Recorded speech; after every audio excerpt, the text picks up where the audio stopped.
அன்னை தகவல் சேனலில் இன்றைக்கி என்ன பார்க்க போகிறோம் அப்படின்னா, நேஷ்னல் இன்ஸ்டியூட் ஆஃப் டெக்னாலஜி புதுச்சேரியில் கால்ஃபார் பண்ணியிருக்காங்க. என்னென்ன போஸ்டிங்கு, எத்தனை வேக்கன்சி அப்படிங்கிறத பற்றி பார்க்கலாம். ஃபஸ்ட்டு ஆஃபீஸ் அட்டெண்டன்ட் 4 போஸ்டிங் சொல்லியிருக்காங்க. Junior assistant 5 posting. Lab attendant 7 posting. Technician 14 posting. Senior technician 2 posting.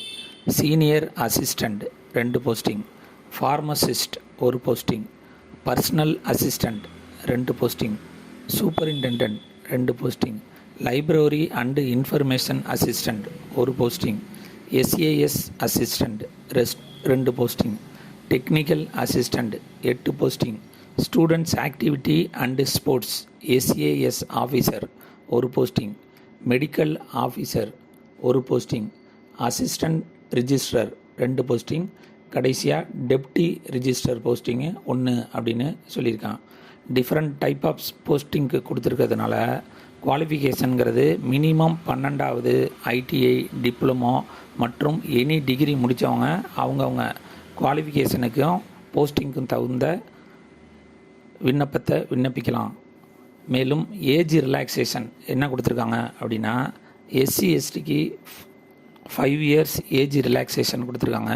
அதுவே ஃபிசிக்கலி சேலஞ்சு எஸ்சி எஸ்டி கேண்டிடேட்டாக இருந்தால் 15 வருஷம் ஏஜ் ரிலாக்ஸேஷன் உண்டு அப்படின்னு சொல்லியிருக்காங்க. ஓபிசி கேண்டிடேட்டுக்கு 3 வருஷம் ஏஜ் ரிலாக்ஸேஷன் கொடுத்துருக்காங்க.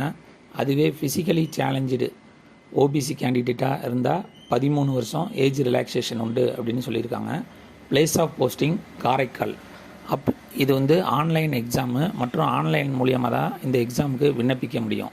அதுக்கு application fees SC ST physically challenge மற்றும் பெண்களுக்கு ஃபீஸ் கிடையாது அப்படின்னு சொல்லியிருக்காங்க.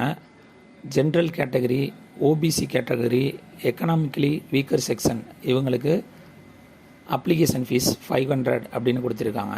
விண்ணப்பிக்க கடைசி நாள் 25/3/2024. டிஸ்கிரிப்ஷனில் நோட்டிஃபிகேஷன் லிங்க்கு மற்றும் அப்ளை லிங்க்கு கொடுத்துருக்கேன். விண்ணப்பித்து வெற்றி பெற்று பணியில் சேர்க. நன்றி, வணக்கம்.